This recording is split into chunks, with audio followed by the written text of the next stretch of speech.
The warship Talan'Vor shuddered as alarms screamed through every deck, and Senior Combat Coordinator Rithan pressed both palms flat against his console, staring at the countdown that no one should ever see. 41 seconds until full reactor breach. The human cadet, the one they'd all dismissed as dead weight, was already halfway across the bridge, pulling tools from her belt, and Rithan couldn't decide if she was brilliantly insane or about to kill them all faster. Cadet Mara Chen had learned early in her academy career that being human meant starting every conversation at a disadvantage. The Galactic Defense Coalition didn't bar humans from service. That would violate a dozen treaties, but they didn't exactly celebrate their presence either. Humans were late to the interstellar stage, their biology was considered fragile, and their technology lagged centuries behind the established powers. Mara had grown used to the sidelong glances, the carefully neutral tones that barely masked condescension, and the unspoken question that followed her through every corridor. Why bother? She joined the coalition because her grandmother had told her stories. Stories about the first human explorers who'd made contact, about the treaties signed in good faith, about the promise that Earth's children would one day walk among the stars as equals. Her grandmother had died before seeing that promise fulfilled, and Mara had carried those stories like a stone in her pocket ever since. She wanted to believe they were true. She wanted to prove they could be. The Talan'Vor was a Vortith-heavy cruiser, a sleek predator of a ship built for deep space patrol along the Coalition's contested borders. Its crew was 70% Vortith, tall, gray-skinned tacticians known for their precision and their pride, with the remainder split among half a dozen other species. Mara was the only human. She'd been assigned to the Talan'Vor as part of a mandatory integration program, a bureaucratic checkbox meant to demonstrate that the Coalition valued diversity. No one had asked her if she wanted to be a symbol. Her first week aboard had been a study in isolation. The Vortith crew members were polite but distant, addressing her only when necessary and responding to her questions with the kind of patience one might reserve for a child. The ship's chief engineer, a grizzled Vortith named Kelvik, had assigned her to maintenance tasks so menial they barely qualified as work, recalibrating sensor arrays that didn't need recalibration, running diagnostics on systems that had been checked hours before. Mara had done the work without complaint, but she'd felt the weight of every dismissive glance, every conversation that ended when she entered a room. It was Ensign Taros who'd first spoken to her like a person. Taros was Karathi, a species known for their gregarious nature and their love of storytelling, and he'd cornered Mara in the mess hall on her 4th day aboard. He'd asked her about Earth, about her family, about why she'd chosen the Coalition over the safer, quieter posts available on human-controlled stations. Mara had been cautious at first, waiting for the conversation to pivot into mockery, but Taros had just listened, nodding thoughtfully, and when she'd finished he'd smiled and said, "You've got guts, cadet. Don't let the stone faces grind you down." She'd started eating meals with Taros after that, and he'd introduced her to a handful of other crew members who weren't Vortith, a Denari medic named Suli, a Tarvos engineer named Bren, and a human-sized maintenance bot they'd nicknamed Clank. It wasn't much, but it was enough to remind Mara that she wasn't completely alone. The incident that changed everything happened during a routine patrol near the Kilos Rift, a region of space known for its unstable gravity wells and the occasional pirate raid. The Talan'Vor had been cruising through a particularly dense asteroid field when the ship's reactor began fluctuating. At first, it was minor, small spikes in output that Chief Engineer Kelvik dismissed as normal variance given the gravitational interference. But the spikes grew sharper, and within minutes the reactor was oscillating wildly, its core temperature climbing into dangerous territory. Mara had been in the engineering bay when the alarms began. She'd been assigned to inventory spare parts, a task so tedious she'd been fighting to stay awake, but the sound of the klaxons jolted her upright. Kelvik was barking orders in rapid vortith, his voice cutting through the chaos, and the other engineers were scrambling to execute emergency protocols. Mara moved to the nearest console, pulling up the reactor's diagnostic readout, and her stomach dropped. The containment field was destabilizing. If they didn't correct it in the next few minutes, the reactor would breach, and the explosion would vaporize the ship. She called out to Kelvik, her voice nearly lost in the noise. "The secondary stabilizer relay, it's burning out. If we reroute through the tertiary conduit, we can buy time." Kelvik barely glanced at her. "The tertiary conduit isn't rated for that kind of load, Cadet. Stay out of the way." Mara bit back a retort and returned to the readout. The secondary relay was already at 90% failure. She could see the cascade forming, the way the system was about to fold in on itself, and she knew that Kelvik's approach wasn't going to work. The Vortith protocols were too rigid, too reliant on redundancy that didn't account for cascading failures like this one. She'd studied human jury-rigging techniques at the academy, improvised solutions born from centuries of working with equipment that was always one generation behind. The Coalition didn't teach those techniques. They didn't have to. She made a decision. Without asking permission, she grabbed a tool kit and sprinted toward the reactor core access panel. Behind her, she heard Kelvik shout something, but she didn't stop. The panel was sealed with a magnetic lock, and she bypassed it in seconds, her hands moving on autopilot. Inside, the conduit connections gleamed under emergency lighting, a web of relays and junctions that looked almost organic in their complexity. Mara traced the tertiary conduit with her eyes, mapping the path it would need to take, and then she started pulling wires. Her fingers worked fast, disconnecting the secondary relay and splicing the tertiary conduit into the main power line. It was a brutal solution, the kind of thing that would make a Vortith engineer wince, but it didn't need to be elegant. It just needed to work. She reconfigured the safety limiters, rerouted the coolant flow, and tied the whole thing together with a patch cable she'd scavenged from a nearby maintenance kit.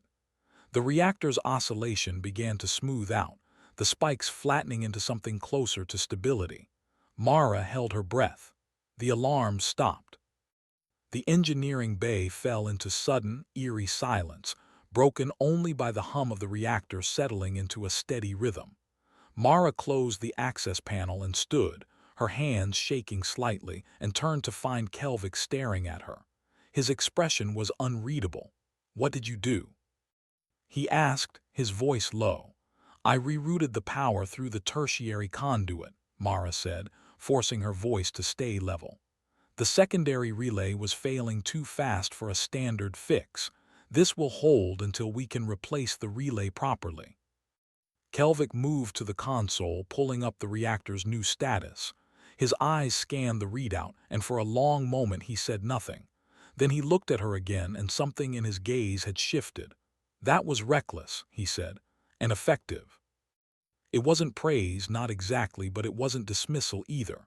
Mara nodded, unsure how to respond, and Kelvik turned back to his console. "Get that relay replaced within the hour," he said.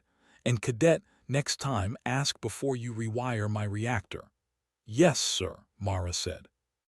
Word of the incident spread through the ship faster than Mara had expected. By the time she returned to her quarters that evening, Taros was waiting for her in the corridor, grinning like he'd just won a bet. "I heard you saved the ship," he said. "I stabilized the reactor," Mara corrected. "Kelvik saved the ship." "Don't sell yourself short," Taros said. "Half the crew thinks you're either a genius or a maniac. The other half thinks you're both." Mara managed a tired smile.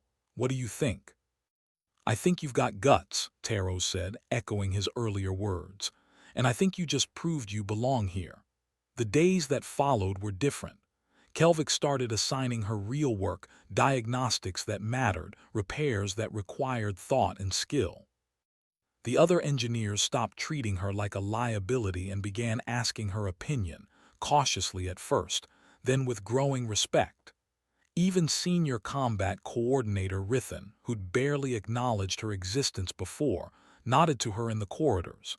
It wasn't friendship, not yet, but it was a start. Mara still felt the weight of being the only human, the outsider trying to prove herself in a system that hadn't been built for her. But now there was something else alongside that weight, a flicker of hope. A sense that maybe, just maybe, her grandmother's stories hadn't been empty promises after all. The Talan'Vor continued its patrol, slipping through the asteroid field and back into open space, and Mara returned to her routines. She ate meals with Taros and his friends, ran diagnostics in the engineering bay, and spent her off hours studying the ship's schematics. She wanted to understand every system, every relay, every backup protocol. Not because she was trying to impress anyone, but because she wanted to be ready. Ready for the next crisis, the next moment when someone's life might depend on her knowing exactly what to do. That moment came sooner than she expected. The Talan'Vor was 3 days out from the Kilo's rift when the distress signal reached them. It was faint, fragmented, but unmistakably a coalition frequency.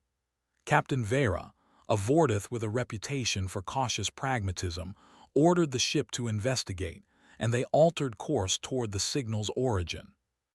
The source was a small research station orbiting a dead planet, a facility that had been conducting atmospheric studies until its communications had gone dark 2 weeks prior. Coalition Command had assumed equipment failure. The distress signal suggested otherwise. The Talan'Vor approached the station slowly, sensors sweeping for threats. The station appeared intact, its hull undamaged, but there were no life signs. No power signatures, no response to hails. Captain Vera ordered a boarding team assembled, and Mara found herself included in the roster. Kelvik had recommended her, citing her quick thinking during the reactor crisis, and Rithen had agreed. Mara tried not to let the surprise show on her face. The boarding team consisted of 6 members: Rithen, 2 Vortith security officers, Taros, Mara, and a Denari sensor specialist named Voss. They suited up in the Talan'Vor's airlock bay, checking seals and running equipment diagnostics, and then they launched in a small shuttle toward the station. The crossing was brief, the shuttle's thrusters firing in short bursts as they maneuvered through the station's docking clamps. The clamps engaged with a dull thud, and the airlock cycled open. The station's interior was dark. Emergency lighting cast long shadows across the corridors, and the air smelled faintly of ozone and something else, something metallic and wrong. Rithen activated his helmet's external lamps, and the others followed suit. They moved in formation, Rithen at the front, the security officers flanking, Mara and Taros in the middle, and Voss at the rear. The station was silent except for the sound of their boots on metal grating. They found the first body in a maintenance corridor. A Vortith researcher, slumped against a wall, their suit ruptured at the torso. Voss scanned the body and shook his head. "Cause of death is blunt force trauma," he said. "Something hit them hard enough to crack the suit's plating."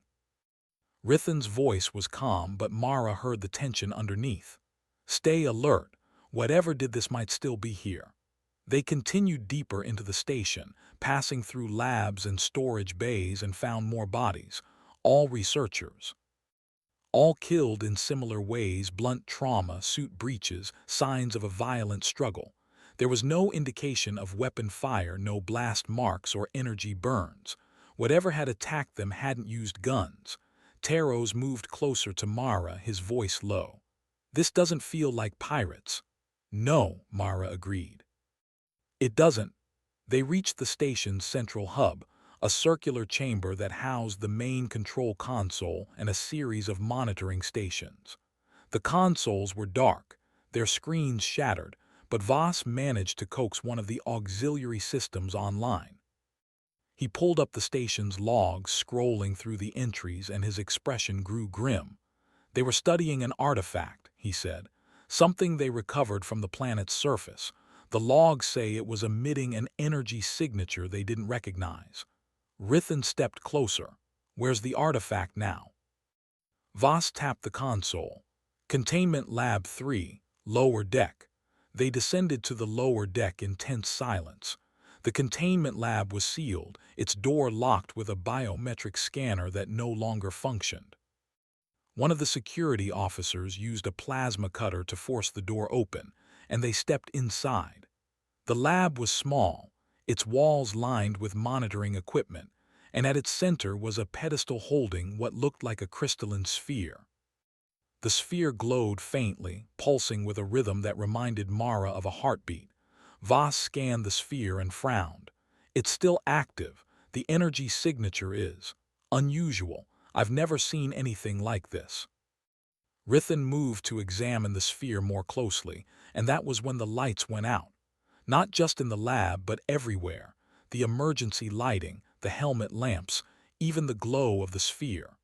Darkness so complete it felt like a weight pressing down. Mara's helmet automatically switched to infrared, and she saw shapes moving in the corridor behind them. Large shapes, too large to be human or Vortith. Contact! One of the security officers shouted, and then something slammed into them, hurling them across the room. The other officer opened fire, their weapon spitting bolts of energy that illuminated the corridor in brief, blinding flashes. Mara caught glimpses of the attackers, hulking, insected creatures with armored carapaces and limbs that ended in jagged blades. They moved with terrifying speed, closing the distance before anyone could react. Rithan grabbed Mara's arm and pulled her toward the lab's back exit. "Move!" he shouted, and they ran, Taros and Voss close behind. The security officers were buying them time, their weapons firing in controlled bursts, but Mara knew it wouldn't be enough. She heard screams. Heard the sound of metal tearing. They emerged into another corridor and Rithan sealed the door behind them. The creatures threw themselves against it immediately, the metal buckling under the force of their blows. "We need to get back to the shuttle," Rithan said. "Now." They ran through the station, retracing their steps, but the creatures were everywhere. They'd been waiting, Mara realized. Waiting for the boarding team to go deep enough that retreat would be nearly impossible. The station was a trap. They reached the docking bay with the creatures only meters behind. Taros was limping, his suit's leg joint damaged, and Voss had to half-carry him. Rithan fired covering shots as they scrambled into the shuttle, and Mara slammed the airlock controls. The shuttle disengaged from the station, thrusters firing at full burn, and the creatures reached the airlock just as the doors sealed. Mara saw one of them slam a clawed limb against the viewport, cracking the reinforced glass, and then the shuttle was clear, racing back toward the Talan'Vor. They made it aboard, and the Talan'Vor immediately went to high alert. Captain Vera ordered the station destroyed, and the ship's main cannon reduced it to debris within seconds. Mara stood in the hangar bay, breathing hard, her suit still sealed, and tried to process what had just happened. 2 security officers dead, a station overrun by creatures that shouldn't exist, an artifact that had somehow called them. Taros clapped a hand on her shoulder. "You okay?"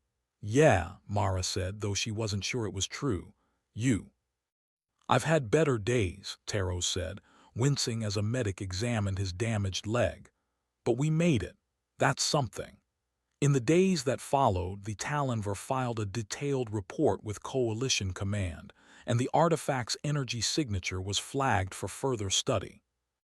The creatures were identified as a previously unknown species, possibly drawn to the artifact's signal, and restrictions were placed on similar recoveries. Mara tried to return to her routines, but she found herself replaying the boarding mission in her mind, wondering what they could have done differently. It was Kelvik who pulled her out of her spiral. He found her in the engineering bay late one night, running diagnostics that didn't need to be run, and he sat down across from her. "You did well," he said. "We lost 2 people," Mara said. "We did," Kelvik agreed. And if you hadn't moved as fast as you did when that door was breached, we would have lost more. Don't discount that. Mara nodded slowly. I just keep thinking about the artifact, about what it was. That's Command's problem now, Kelvik said. Your problem is making sure this ship stays running, and you're good at that. It wasn't much, but it helped. Mara returned to her work, focusing on the tasks she could control, and gradually the weight of the boarding mission began to lift. She wasn't naive enough to think it would be the last crisis she'd face, but she was starting to believe she could handle whatever came next. The Talan'Vor continued its patrol, and Mara continued to prove herself. She fixed a malfunctioning shield generator that had stumped Kelvik's team for days, diagnosed a coolant leak that could have disabled the ship's weapons, and even helped Taros rig a makeshift comm relay when a solar flare knocked out the primary system. Each success chipped away at the skepticism that had greeted her arrival, and by the time the ship returned to Coalition space for resupply, Mara was no longer just the human cadet. She was part of the crew. But the universe had a way of testing people, and Mara's next test was about to arrive in the form of a Krix raiding fleet. The Talan'Vor was en route to a Coalition outpost near the border when the sensors picked up multiple contacts. Captain Vera called a general alert, and the bridge became a flurry of activity. The contacts resolved into ships, 7 of them, sleek and aggressive, bearing the markings of the Krix Confederacy. The Krix were opportunists, raiders who preyed on lone ships and poorly defended stations, and they'd been growing bolder in recent months. Intelligence suggested they were testing Coalition defenses, probing for weaknesses. The Krix fleet moved to intercept, and Captain Vera made the call to engage. The Talan'Vor was outnumbered, but it was a heavy cruiser, and Vera was confident in her crew. The ship's weapons came online, and the first volleys were exchanged in a burst of light and energy. Mara was in the engineering bay, monitoring the reactor and power distribution when the ship shuddered under a direct hit. Alarms blared. Kelvik barked orders. The Krix were hitting hard, targeting the Talan'Vor's engines and shields, and Mara could see the power grid straining to compensate. Then the reactor spiked.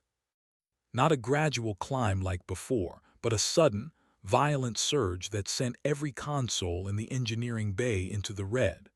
Mara's hands flew across the controls, pulling up diagnostics, and her blood turned to ice. The primary coolant line had ruptured, and the reactor's core temperature was climbing fast. Without coolant, the reactor would breach. And this time, there was no secondary relay to reroute through. The system was cascading too quickly. Kelvik was already moving, shouting for his team to initiate emergency shutdown protocols, but Mara could see the numbers. Shutdown would take 90 seconds. They had less than 60. She didn't think. She just moved. Grabbing her tool kit, she sprinted toward the reactor core, ignoring Kelvik's shout of protest. The core access panel was already open, and Mara dove inside, her eyes scanning the tangle of conduits and relays. The coolant line was a mess, ruptured in 3 places, and trying to repair it conventionally would take minutes they didn't have. But there was another option, a reckless, dangerous option that would require bypassing half the safety systems and jury-rigging a direct coolant feed from the emergency reserves. It was insane. It was also their only chance. Mara's hands moved with a speed she didn't know she possessed. She disconnected the damaged coolant line, spliced in a bypass from the emergency reserves, and reconfigured the flow regulators to handle the increased pressure. Her fingers were a blur, pulling wires, stripping insulation, and tying connections together, with a precision born from hours of study and sheer desperation. The reactor's temperature was still climbing, 30 seconds, 20. Mara tied the last connection, slapped the panel closed, and activated the bypass. Coolant flooded into the reactor and the temperature began to drop, slowly at first, then faster. The alarm stopped. The engineering bay fell silent. Mara leaned against the access panel, gasping for breath, and realized she was shaking. Kelvik appeared beside her, his expression caught somewhere between shock and admiration. 47 seconds, he said, his voice hoarse. You just rewired the reactor in 47 seconds. Mara looked up at him, still trying to catch her breath. I didn't rewire it, I bypassed it. Same result, Kelvik said. You saved the ship. The battle ended minutes later. The Crick's fleet, seeing the Talan'Vor recover from what should have been a killing blow, broke off and fled. Captain Vera ordered pursuit, but the Cricks were faster, and they vanished into the black before the Talan'Vor could give chase. The crew began damage assessments, and Mara found herself called to the bridge. She stepped into the command center, still in her work coveralls, and Captain Vera looked at her with an expression Mara couldn't quite read. Cadet Chen, Vera said. Chief Engineer Kelvik tells me you prevented a reactor breach. Yes, sir, Mara said. He also tells me you did it in under a minute using a technique he'd never seen before. Mara hesitated. It's a human technique, sir. Improvisation. We call it jury-rigging. Vera was silent for a moment, and then she nodded. The Coalition owes you a debt, Cadet. You have my thanks. It wasn't effusive praise, but coming from a Vortith captain, it was the equivalent of a medal. Mara returned to the engineering bay, and within hours, word of what she'd done had spread through the entire ship. Crew members she'd never spoken to stopped her in the corridors to offer congratulations. Taros insisted on buying her a drink in the mess hall, and even the normally stoic Vortith engineers treated her with something approaching respect. But it was Rithan's words that stuck with her. He found her in the observation lounge late that night, staring out at the stars, and he sat down beside her. I underestimated you, he said quietly.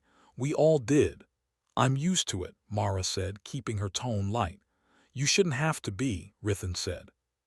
He paused, then continued. When you first came aboard, I thought you were a liability, dead weight. I'm sorry for that. Mara turned to look at him, surprised. Vortith didn't apologize easily. It's okay, she said. I get it. Humans aren't exactly known for being brilliant engineers. Maybe not, Rithan said, but you are. They sat in silence for a while, watching the stars drift past, and Mara felt something shift inside her. She'd spent so long trying to prove herself, trying to earn a place in a system that hadn't been built for her, that she'd forgotten what it felt like to simply belong. She wasn't there yet, not fully, but she was closer than she'd ever been. The Talan'Vor returned to Coalition space, and Mara's actions were formally recognized in a ceremony attended by the ship's senior officers. Captain Vera presented her with a commendation, and Kelvik announced that he was recommending her for early promotion. Mara stood at attention, her heart pounding, and tried to process the fact that she was no longer just surviving. She was succeeding, but the universe wasn't done testing her. 3 weeks after the ceremony, the Talan'Vor received new orders. They were to escort a convoy of supply ships through a contested region known as the Varn Expanse, a stretch of space where Coalition and Crick's forces had been skirmishing for months. It was a high-risk assignment, the kind of mission that could make or break a crew, and Mara could feel the tension aboard the ship as they prepared to depart. The convoy consisted of 12 supply ships, each carrying critical materials for Coalition outposts along the border. The Talan'Vor would lead, with 2 smaller escort frigates providing flanking support. It should have been straightforward, but intelligence reports suggested that Crick's forces had been amassing in the region, and there was a chance the convoy would be attacked. The first 2 days of the journey were uneventful.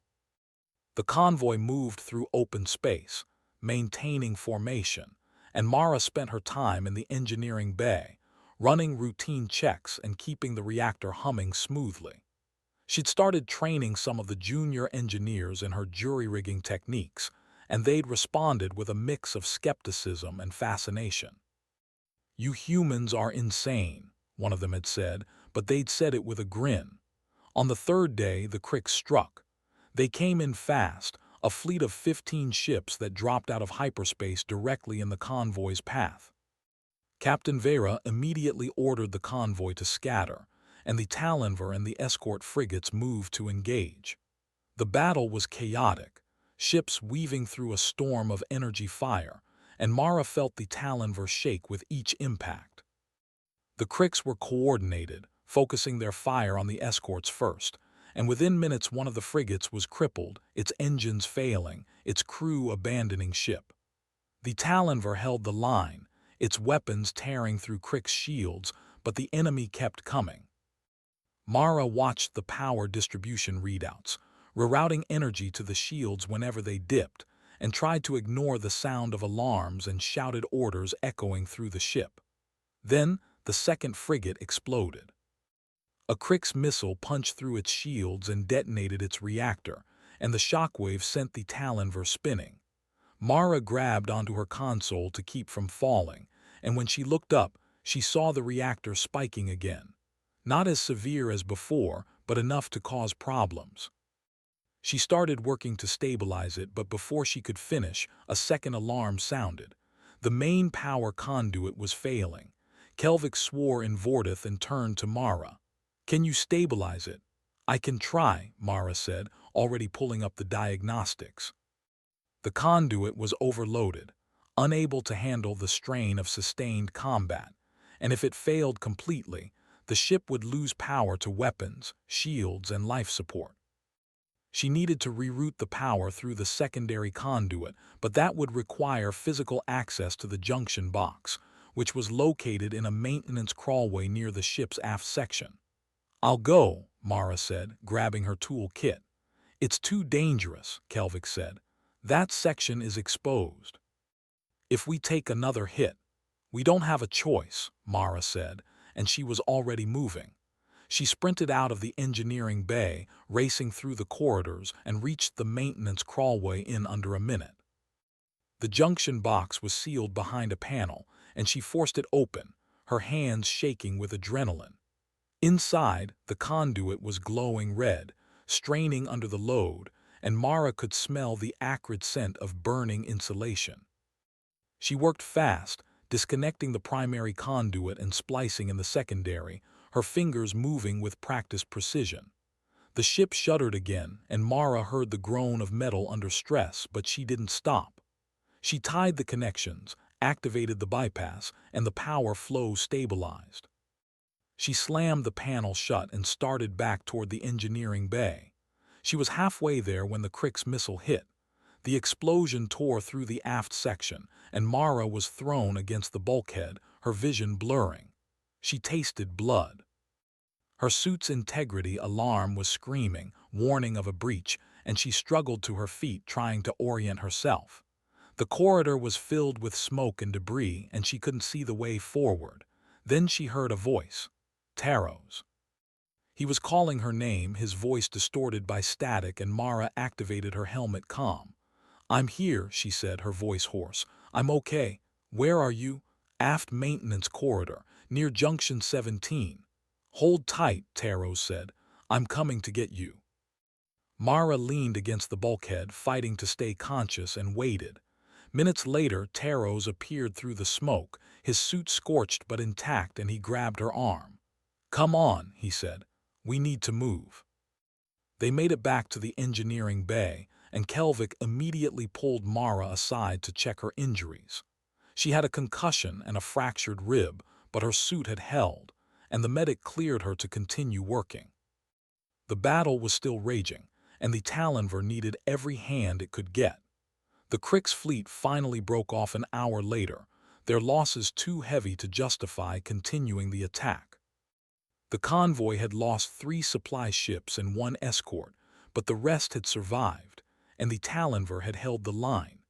Captain Vera called a general muster, and the crew gathered in the main hangar to assess the damage and honor the fallen. Mara stood with the engineering team, her body aching, and listened as Vera spoke about courage, sacrifice, and the bonds that held a crew together. When the muster ended, Rithan approached Mara. "You saved the ship again," he said. "I just did my job," Mara said. "No," Rithan said. "You went above and beyond. You always do." Mara didn't know how to respond to that, so she just nodded. She was exhausted, bruised, and still shaking from the adrenaline crash, but she also felt something she hadn't felt in a long time: pride. Not the pride of proving herself to others, but the quieter, deeper pride of knowing she'd done everything she could, and it had mattered. The Talan'Vor limped back to Coalition space for repairs, and Mara spent the next 2 weeks helping Kelvik oversee the work. The ship's aft section needed extensive rebuilding, and the reactor had to be completely overhauled, but the crew threw themselves into the task with a determination Mara found inspiring. They weren't just fixing a ship. They were reclaiming what the Cricks had tried to take from them. During the repairs, Mara received word that her promotion had been approved. She was no longer a cadet. She was Ensign Chen, a full member of the Coalition Defense Force, and her assignment to the Talan'Vor was now permanent. Kelvik had requested her personally, and Captain Vera had agreed. Mara stood in her quarters, holding the official orders, and allowed herself a small, private smile. Her grandmother would have been proud. The day before the Talan'Vor was due to return to active duty, Mara found herself in the observation lounge again, watching the repair crews work through the viewport. Taros joined her carrying 2 cups of something that smelled vaguely like coffee. "Thought you could use this," he said, handing her one. "Thanks," Mara said, taking a sip. It tasted terrible, but it was warm, and that was enough. "So," Taros said, "Ensign Chen has a nice ring to it." "It does," Mara agreed. "You've come a long way," Taros said. "From the cadet everyone dismissed to the engineer who saved the ship twice. That's got to feel good." "It does," Mara said, "but I'm not done yet." "No?" Taros asked, raising an eyebrow. "No," Mara said. "There's still a lot of work to do, a lot of people who need convincing that humans belong here, and I'm going to keep proving it one repair at a time." Taros grinned. "That's the spirit." They stood in comfortable silence, watching the stars, and Mara let herself imagine the future. A future where humans were no longer outsiders, where her grandmother's stories were no longer just promises but realities. It was a long road, and she knew there would be setbacks, but she also knew she wasn't walking it alone. She had a crew, she had friends, and she had a ship that needed her. The Talan'Vor returned to active duty, and Mara returned to her routines, but everything felt different now. The crew treated her as one of their own, and Kelvik had started assigning her to lead repair teams, trusting her judgment in ways he hadn't before. Mara threw herself into the work, refining her techniques, mentoring the junior engineers, and building a reputation that extended beyond the Talan'Vor. Word of the human ensign who could rewire a reactor in under a minute spread through the Coalition, and Mara started receiving requests from other ships, asking for her expertise on difficult repairs. She always said yes, not because she craved the recognition, but because she wanted to help. She wanted to prove that humans had something to offer, that they could be more than symbols or checkboxes. She wanted to honor her grandmother's stories by making them true. Months passed. The Talan'Vor continued its patrols, engaging Crick's raiders, escorting convoys, and responding to distress calls. Mara became a fixture in the engineering bay, her presence as essential as the reactor itself. She learned more about her crewmates, about Kelvik's family back on Vortith, about Taro's dream of becoming a diplomat, about Rithan's quiet struggle with the weight of command. They became more than colleagues. They became friends. And through it all, Mara kept her grandmother's photo in her quarters, a small reminder of where she'd come from and why she'd chosen this path. Some nights, when the ship was quiet and the stars stretched out in endless black, Mara would sit in the observation lounge and think about the future. About the day when humans would walk among the stars not as outsiders, but as equals. She didn't know if she'd live to see it, but she knew she was helping to build it, one repair, one mission, one act of courage at a time. The Talan'Vor received new orders one morning, a priority message from Coalition Command. They were to investigate a series of unusual energy readings near an uncharted nebula, readings that matched the signature of the artifact they'd encountered months earlier. Captain Vera called a briefing, and the senior staff gathered on the bridge. Mara stood beside Kelvik, listening as Vera outlined the mission. The nebula was remote, the readings were faint, but intelligence believed there might be more artifacts, possibly a cache left by the same unknown civilization. It was dangerous, it was uncertain, but it was also exactly the kind of mission the Talan'Vor had been built for. Vera looked around the room, meeting each officer's eyes in turn, and then she nodded. "We leave in 6 hours. Dismissed." Mara returned to the engineering bay, preparing the ship for the journey, and felt a familiar thrill of anticipation. She didn't know what they'd find in the nebula, but she knew she'd be ready. She'd proven herself over and over, earned her place among the stars, and now she was part of something bigger than herself. A crew, a mission, a future.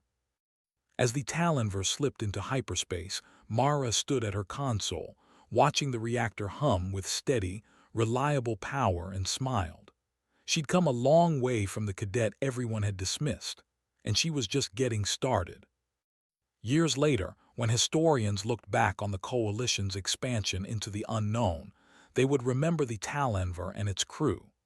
They would remember Captain Vera's steady leadership, Rithan's tactical brilliance, and Kelvik's engineering expertise. But they would also remember Ensign Mara Chen, the human who'd rewired a warship in 47 seconds and proved that courage, ingenuity, and a willingness to take risks could change the galaxy. Her grandmother's stories had promised a future among the stars, and Mara had made that promise real. Not through grand gestures or dramatic speeches, but through small, steady acts of competence and kindness. And in the end, that was enough.